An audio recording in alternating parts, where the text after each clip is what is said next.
कहानी शुरू होती है लंदन से। गुंडों का एक गिरोह लोगों के घरों में घुसता है और जो कुछ भी मिलता है चुरा ले जाता है। ये सिर्फ चोर नहीं है, ये बर्बर लोग हैं।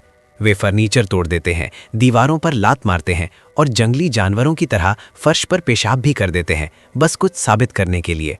लेकिन उनकी एक अराजक चोरी के दौरान एक उत्सुक पड़ोसन उन्हें अपनी खिड़की से देख लेती है। छिपने के बजाय एरन उसके पास जाता है और उसे डराने की धमकी देता है। पूरे लंदन में एरन के गिरोह की बहुत बदनामी है। अपनी आखिरी चोरी के बाद एरन अपनी गर्लफ्रेंड लॉरेन के अपार्टमेंट में जाता है। वे उसकी तस्वीर लेता है जब वो जाग रही होती है, प्यार से नहीं बल्कि बाद में दोस्तों को ट्रॉफी की तरह दिखाने के लिए।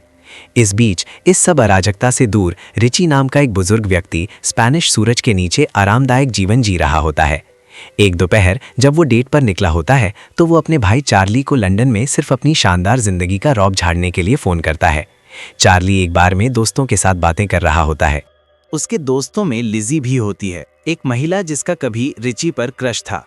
जब चार्ली उसे रिची का नंबर देता है तो वो उसे सेव कर लेती है, बिना ये जाने कि ये नंबर जल्द ही बहुत महत्वपूर्ण होने वाला है। लंदन में एरन द्वारा ली गई लॉरेन की तस्वीर सिर्फ दिखावे के लिए नहीं है, ये एक चारा है। वो इसे अपने गिरोह के साथियों को दिखाना शुरू कर देता है, उसे एक वस्तु की तरह पेश करता है।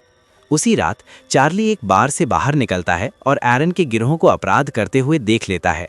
वो नजरें नहीं चुराता, वो उन्हें रोकने के लिए सामने आ जाता है। वो उनमें से एक को जमीन पर गिरा देता है और पूरे गिरोह को फटकार लगाता है। उनसे कहता है कि वे पुराने जमाने के असली गैंगस्टरों की तरह बिल्कुल नहीं है। इस फटकार से गुस्साए एरन ने अपने लड़कों को उस पर हमला करने का आदेश दे दिया। वे चार्ली की बेरहमी से पिटाई करते हैं, जबकि उनमें से एक अपने मोबाइल फोन से पूरी घटना फिल्माता है और जब वो खून से लथपथ होता है तो उसका मजाक उड़ाता है। लॉरेन इस मौके का फायदा उठाकर भाग निकलती है। चार्ली गंभीर रूप से घायल और आंतरिक रक्तस्राव से पीड़ित गिर जाता है और कुछ ही देर बाद उसकी मौत हो जाती है। रात को कुछ देर बाद लिजी गलती से उसी गली से गुजरती है।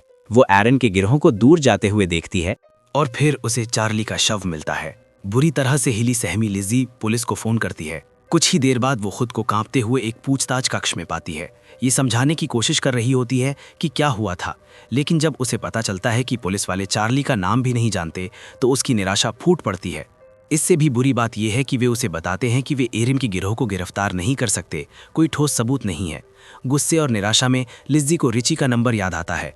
जब रिची फोन उठाता है तो वो हिचकिचाती है और फिर उसे बताती है कि उसके भाई को लंदन के गुंडों के गिरोह ने मार डाला है। आखिरकार पुलिस एरन से पूछताछ करती है जब वो अपने गिरोह के साथ घूम रहा होता है। वो शातिराना हरकतें करता है, झूठ बोलता है और कहता है कि हत्या के समय वो फिल्म देख रहा था।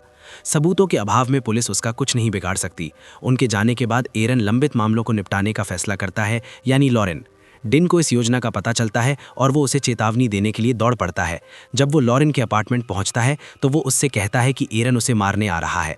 वो दरवाजे बंद कर लेती है और जब एरन जोर जोर से पीटता है तो जवाब देने से इनकार कर देती है। दरवाजे की दूसरी तरफ एरन बड़बड़ाता है कि अगर उसने पुलिस से बात करने की हिम्मत की तो उसे मछलियों के आगे फेंक दिया जाएगा। जब ये अराजकता जारी है, रिची अपने निजी हेलीकॉप्टर से लंदन पहुंचता है। उसका पुराना दोस्त रॉय उसका स्वागत करता है। पता चलता है कि रिची सिर्फ एक अमीर आदमी नहीं है, वो पुराने जमाने का डॉन है जो कभी लंदन के आधे अपराध पर राज करता था। वो सबसे पहले उस जगह जाता है जहां उसका भाई मरा था। वहां उसकी मुलाकात इंस्पेक्टर सुजैन से होती है, जो एक पुलिस अधिकारी है जो ठीक से जानती है कि रिची कौन है। वो उसे चेतावनी देती है कि वो उसकी जांच में दखल ना दे, उसे गिरफ्तार करने की धमकी देती है अगर उसने हीरो बनने की कोशिश की। रिची बहस नहीं करता, लेकिन उसकी निगाहें बता देती हैं कि वो पीछे हटने का इरादा नहीं रखता। इसके बाद रिची लिजी से मिलने जाता है। वो उसे समझाती है कि रिची के शहर छोड़कर स्पेन जाने के बाद एरन के गिरोह ने उत्पात मचाना शुरू कर दिया था। रिची के पुराने गिरोह के विपरीत, जो कम से कम अपने इलाके की रक्षा करने का दिखावा करता था, एरन का गिरोह केवल डर और विनाश लाता है। जब वो बात कर रहा होता है, लिजी का चचेरा भाई कुछ लेकर अंदर दौड़ता है। एक वीडियो सोशल मीडिया से आया है जिसमें चार्ली की पिटाई दिख रही है, जिसे एरन के एक बेवकूफ़ ने फिल्माया था। रिची का चेहरा सख्त हो जाता है। वो कहता है कि उस वीडियो की हर तस्वीर छापी जाए और हर चेहरे की पहचान की जाए। वीडियो में लॉरेन को भी हमले का शिकार होते देखा जा सकता है। लिजी रिची को बताती है कि लॉरेन कहाँ काम करती है ताकि वो उससे बात कर सके। जब रिची लॉरेन से मिलता है तो वो फपक कर रो पड़ती है। वो उसे बताती है कि चार्ली उसे एरन और उसके गिरोह से बचाने के लिए मरा।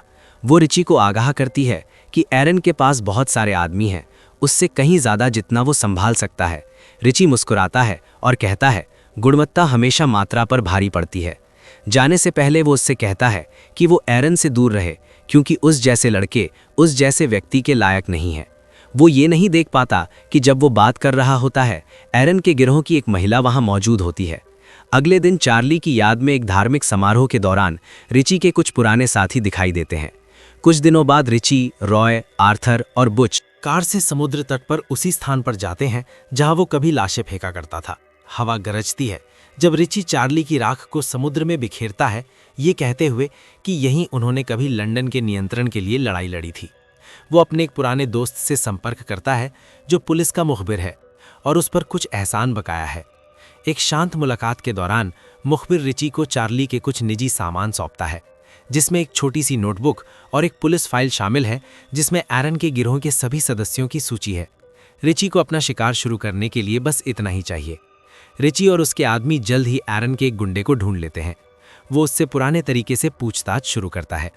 शुरू में कोई चीख पुकार नहीं, कोई धमकी नहीं।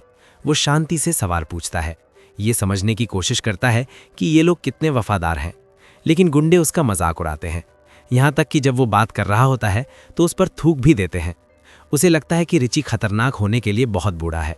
स्थिति जल्द ही बदल जाती है जब आर्थर, जिसे वे कसाई बुलाते हैं, एक टेबल निकालता है जो यातना के पुराने औजारों से भरी होती है, जो किसी संग्रहालय से निकली हुई लगती है। गुंडों के चेहरे सफेद पड़ जाते हैं। जब एरन के एक आदमी को अपने दोस्त को अपनी आंखों के सामने मरते हुए देखता है तो वो टूट जाता है और बात करने के लिए तैयार हो जाता है, लेकिन केवल अगर वो उसे अपनी बात पूरी करने से पहले ही जाने दे।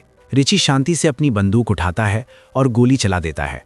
उसे वादों की नहीं, उसे इंसाफ चाहिए। फिर वो लॉरेन के पास नामों वाली फाइल लेकर जाता है। उससे पुष्टि करने को कहता है कि कौन से पते एरन के आदमियों के हैं। लॉरेन ये महसूस करते हुए कि रिची वो राक्षस नहीं है जो पुलिस समझती है, उसकी मदद करने के लिए तैयार हो जाती है। वो उसे गिरोह के कुछ ज्ञात अड्डों के बारे में बताती है। ठीक उसी समय इंस्पेक्टर सुजेन कमरे में प्रवेश करती है। रिची दिखावा करता है कि वो उससे बस रास्ता पूछ रहा था। जानकारी से लैस होकर रिची का गिरोह एक जाल बिछाता है।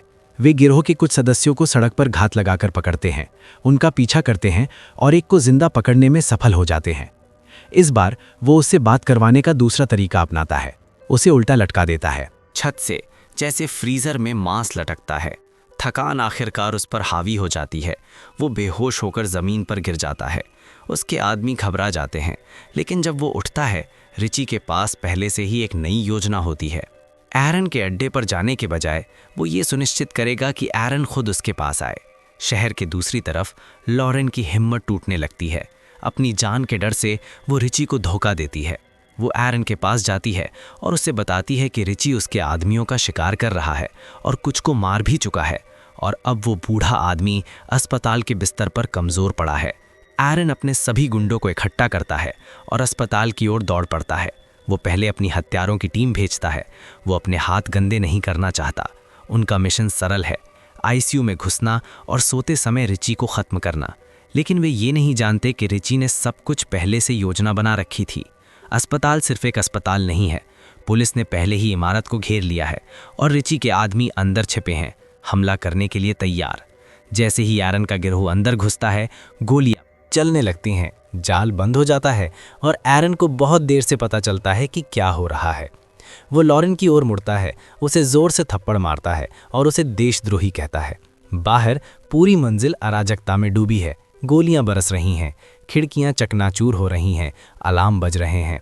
पुराने गैंगस्टर और युवा ठग एक निर्मम गोलीबारी में आमने सामने हैं। भागने के लिए बेताब एरन लॉरेन को पकड़ लेता है और उसके सिर पर पिस्तौल तान देता है। दोनों आदमी आमने सामने होते हैं, मुक्के चलते हैं, लेकिन रिची का शरीर कमज़ोर पड़ चुका है। उम्र उस पर हावी हो जाती है। एरन उसे ज़मीन पर गिरा देता है और ज़मीन से एक पिस्तौल उठाता है, लेकिन जब वो ट्रिगर दबाता है तो सिर्फ क्लिक की आवाज़ आती है, उसमें गोली नहीं है। इससे पहले कि एरन समझ पाता कि क्या हो रहा है, उसके पीछे से गोलियां चलती हैं।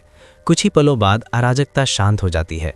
इंस्पेक्टर सुजैन रिची के अस्पताल के कमरे में प्रवेश करती है। उसकी बेटी लॉरेन ने उसे सब कुछ बता दिया है, कैसे चार्ली ने उस रात उसकी जान बचाई थी, कैसे रिची के आदमियों ने केवल इसलिए प्रतिक्रिया दी क्योंकि एरन के गिरोह ने उनके पास कोई दूसरा विकल्प नहीं छोड़ा था। सुजेन रिची को वहां पड़ा देखती है, घायल लेकिन जीवित। लेकिन तुम्हें ऐसा नहीं करना चाहिए था, वो धीरे से कहती है। रिची उसे एक थकी हुई मुस्कान देता है। किसी को तो करना ही था, और उसने मेरी बेटी के लिए जो किया उसके कारण। सुजेन एक फैसला लेती है। वो गवाही देगी कि रिची और उसके गिरोह ने आत्मरक्षा में काम किया था। हत्याएं, गोलीबारी, सब कुछ गिरोह के एक हिंसक हमले के खिलाफ उचित प्रतिक्रिया के रूप में दर्ज किया जाएगा, और इस तरह युद्ध समाप्त होता है।